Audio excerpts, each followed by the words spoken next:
दी print के YouTube channel को subscribe करें और ताज़ा अपडेट्स पाने के लिए बेल आइकन दबाएं। स्वागत है आपका प्योर पॉलिटिक्स में। 2 दिन पहले प्रधानमंत्री नरेंद्र मोदी ने गोरखपुर की सभा में समाजवादी पार्टी की जो लाल टोपी है इसको लेकर उन्होंने तंज कसा था और उन्होंने कहा था कि ये लाल टोपी वालों से सावधान रहना, ये खतरे का अलर्ट है। साथ ही जिस तरह से इनको बेसिकली लाल बत्ती चाहिए होता है और इसलिए लाल बत्ती वालों को जिस तरह से लाल टोपी वाले में तब्दील हो गए हैं तो उनसे अलर्ट रहने की ज़रूरत है। उसके बाद अखिलेश यादव जो समाजवादी पार्टी के अध्यक्ष हैं, उन्होंने उसका जवाब देते हुए ये कहा कि जो लाल रंग है वो तो एक नवीनता का प्रतीक है, प्रेम का प्रतीक है, हमारे खून का जो रंग होता है वो लाल होता है और किस तरह से क्रांति का रंग लाल है। तो प्रधानमंत्री नरेंद्र मोदी को आखिर लाल रंग से क्या परहेज है। तो ये जो टोपी की पॉलिटिक्स है जो यूपी में तेज हुई है, इसको थोड़ा समझने की कोशिश करते हैं कि आखिर समाजवादी पार्टी की अगर हाल की आप रैलियों को देखें, हाल के उनके पब्लिक इवेंट्स को देखें तो लगातार अखिलेश यादव हमेशा पब्लिक अपीयरेंस में लाल टोपी पहनकर रहते हैं। और बीजेपी जिस तरह से आरएलडी और समाजवादी पार्टी की जो गठजोड़ हुई है, खास करके वेस्टर्न यूपी जहां पर Jat vote bank crucial factor है यूपी असेंबली के लिए, वहां पर दोनों का गठजोड़ और उनकी जो सभाओं में भीड़ उमड़ रही है, उससे क्या बीजेपी थोड़ी सी घबरा गई है और प्रधानमंत्री का डायरेक्ट अटैक करना अखिलेश यादव पे, उनकी टोपी पर, क्या उसका संकेत था या फिर वहाँ की पॉलिटिक्स किस तरह से अनवाइंड हो रही है। तो समझते हैं प्योर पॉलिटिक्स में यूपी की पॉलिटिक्स को। तो सबसे पहले शुरुआत करते हैं कि अखिलेश यादव यानी कि समाजवादी पार्टी की लाल टोपी की कहानी की, कि समाजवादी पार्टी का जो एवोल्यूशन हुआ है, जो विकास हुआ मुलायम सिंह यादव के ज़माने से, यानी कि जब 1992 में समाजवादी पार्टी का जन्म हुआ तो उस समय अगर शुरुआती कन्वेंशन को देखें समाजवादी पार्टी का तो उसमें इस लाल टोपी का एक तरह से लाल टोपी का कहीं जिक्र नहीं था और लाल टोपी किसी ने पहनी भी नहीं थी। बल्कि अगर शुरुआती 1-2 अधिवेशन को देखें तो वहाँ पर जो कुछ नेता थे, इक्का दुक्का नेता, उनके सर पर गांधी टोपी थी, न कि लाल टोपी थी। तो आखिर ये लाल टोपी कहाँ से आ गया। समाजवादी पार्टी जो आज की तारीख में चाय और जो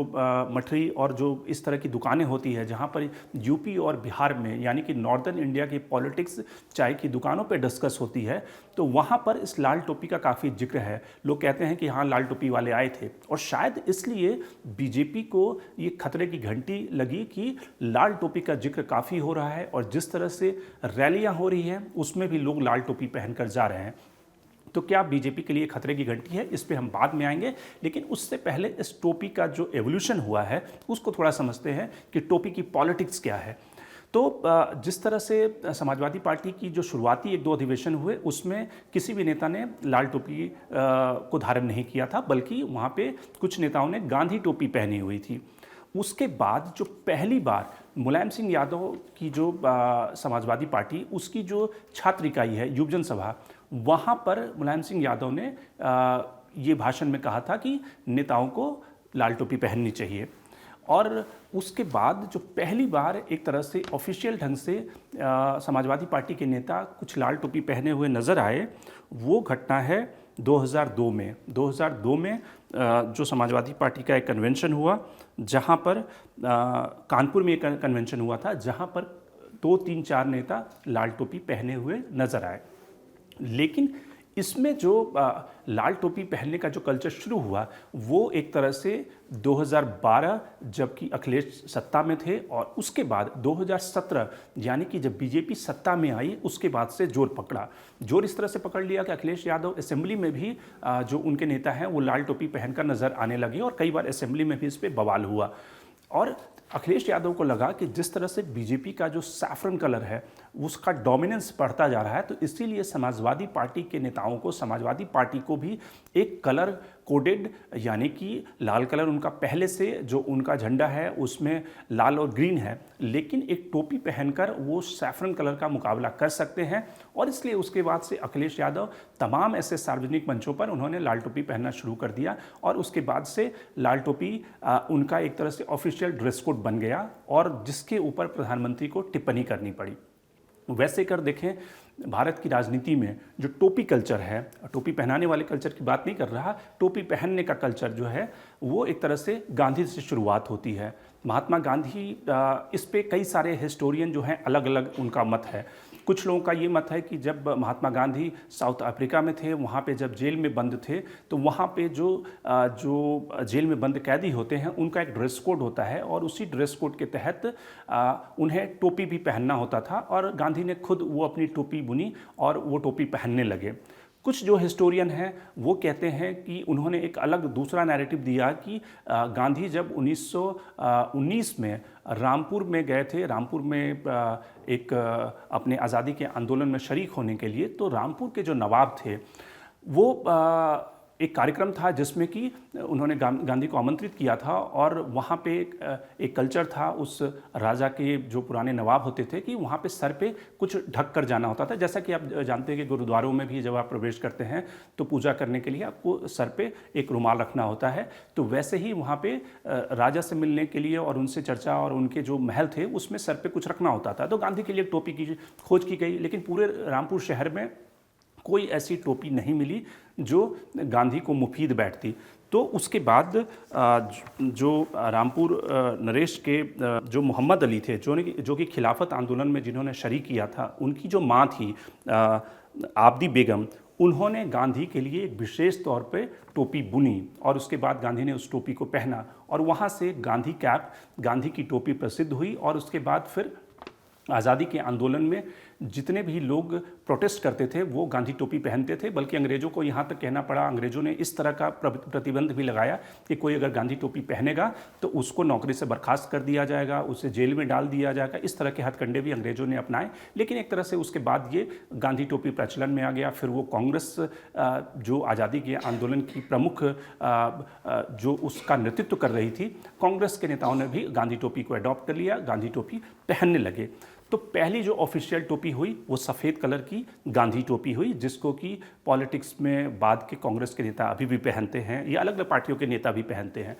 उसके बाद अगर आप देखें कि अरविंद केजरीवाल, जब अन्ना का मूवमेंट शुरू हुआ 2011 में, तो उस टोपी को अन्ना ने गांधी के प्रतीकों का ही इस्तेमाल अपने एजिटेशन के लिए किया था और जो सत्याग्रह किया था वो गांधी से प्रेरणा लेकर, तो अन्ना ने भी उस गांधी टोपी को अडॉप्ट किया और वो मंच पर जब जंतर मंतर पे बैठे थे तो हमेशा वो गांधी टोपी पहन कर रहते थे। वैसे महाराष्ट्र में एक ये प्रैक्टिस भी है, अगर महाराष्ट्र में आप जाएँ तो लोग भी वहाँ पर गांधी टोपी पहन कर खेतों में वो अपनी एग्रीकल्चर का जो काम है वो गांधी टोपी पहन कर करते हैं। तो वहाँ से एक तरह से अन्ना मूवमेंट की जब शुरुआत हुई तो अरविंद केजरीवाल ने उस गांधी टोपी को अडॉप्ट कर लिया और गांधी टोपी पे उन्होंने अपने पार्टी का सिंबल और उन्होंने कि मैं अरविंद केजरीवाल हूँ और इस तरह के नारे भी उन्होंने गांधी टोपी पर लगाए और कई दौर में देखा कि अरविंद केजरीवाल भी उस टोपी को पहनते रहे हैं। इसके अलावा अगर टोपी का कल्चर आप देखें तो आरएसएस में रहा है। आरएसएस के जो स्वयंसेवक हैं आपने देखा होगा कि वो ब्लैक कलर की टोपी पहनते हैं और जब 1925 में आरएसएस की स्थापना हुई थी तो उस समय टोपी को अडॉप्ट किया गया था ड्रेस कोड के रूप में, लेकिन 1930 में वो जो खाकी कलर की टोपी थी उसके कलर को चेंज कर दिया गया और वो काले रंग की टोपी हो गई, जो आरएसएस के स्वयंसेवक अभी तक पहनते हैं काले रंग की टोपी। लेकिन जो पॉलिटिकल पार्टियां हैं उसमें काले रंग की टोपी नहीं पहना जाता, क्योंकि काला जो रंग है वो प्रतीक होता है एक तरह से विरोध का, तो इसलिए पॉलिटिकल पार्टियां उस कलर की टोपी को नहीं पहनती हैं। और झंडों की बात करें तो सैफरन से लेकर तमाम तरह के झंडे पॉलिटिकल पार्टियां एक तरह से अपने पॉलिटिकल वर्क के लिए अपनाती रही हैं। लेकिन सवाल इस समय लाल टोपी का है। अब लाल टोपी की जो पॉलिटिक्स है कि जिस तरह से यूपी का जो असेंबली इलेक्शन है वहाँ पर जो मुख्य मुकाबला है सैफरन वर्सेस रेड का है, यानी कि जो मल्टीपोलर कॉन्टेस्ट की उम्मीद की जा रही थी वो धीरे धीरे नैरो होते होते बाईपोलर कॉन्टेस्ट के रूप में इवॉल्व हो रही है। क्योंकि बीएसपी जो कि आप देखें कि एक तरह से मार्जिनलाइज होती जा रही है, मार्जिनलाइज हुई है, कांग्रेस जो तमाम प्रियंका गांधी के एफर्ट के बाद भी वो कॉन्टेस्ट में नहीं आ रही है, तो कुल मिलाकर जो अखिलेश यादव का जो अलायंस है जिसमें कि उन्होंने कई सारी छोटी पार्टियों के साथ अलायंस किया है, और बीजेपी का जो अलायंस है, बीजेपी ने भी कई सारी छोटी पार्टियों के साथ अपने कास्ट कॉम्बिनेशन को सही करने के लिए अलायंस किया है। इन दोनों के बीच में मुकाबला है। लेकिन जब प्रधानमंत्री किसी बात को कहते हैं तो उसका मतलब जो होता है थोड़ा सा गंभीर होता है। प्रधानमंत्री ऐसे ही किसी बात को नहीं कहते, ऐसे ही किसी को अटैक नहीं करते। उनके अटैक करने का मतलब है कि बीजेपी के जो इंटरनल फीडबैक हैं वो इस बात के संकेत दे रहे हैं कि बीजेपी और एसपी समाजवादी पार्टी के बीच में जो कॉन्टेस्ट है वो धीरे धीरे नैरो हो रहा है। ये 3 जो कृषि कानून हैं उसको रद्द करने से पहले के जो बीजेपी के फीडबैक हैं वो उस कॉन्टेस्ट को काफ़ी नैरो डाउन दिखा रहे थे, क्योंकि जो सी वोटर के सर्वे हैं उसमें भी उन सर्वे में 100 सीटें माइनस दिखाई गई थी जो योगी को पिछले सरकार में यानी कि 2017 में बीजेपी को बहुमत मिला था। तो बीजेपी के लिए लाजमी है, प्रधानमंत्री के लिए लाजमी है कि वो समाजवादी पार्टी पे अटैक करें और उसके सिंबल पे अटैक करें, क्योंकि जिस तरह से लाल टोपी कहीं ना कहीं एक वहाँ की एम्बियंस में, वहाँ की पॉलिटिकल एम्बियंस में प्रोमिनेंस दिखा रहा है, तो उसको काउंटर करने के लिए उसको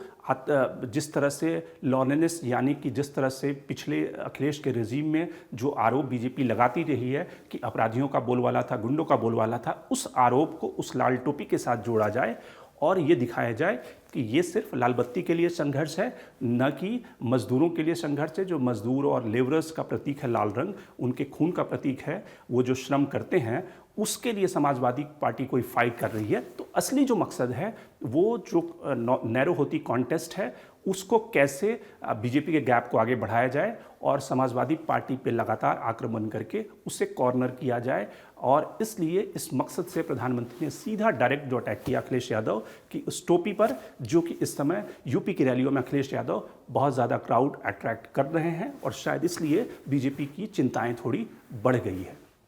शंकर अनिमेश, द प्रिंट। लेकिन आप हमारे YouTube चैनल को सब्सक्राइब करना ना भूलें और अपने कमेंट्स, अपने रिएक्शन लगातार हमें भेजते रहें।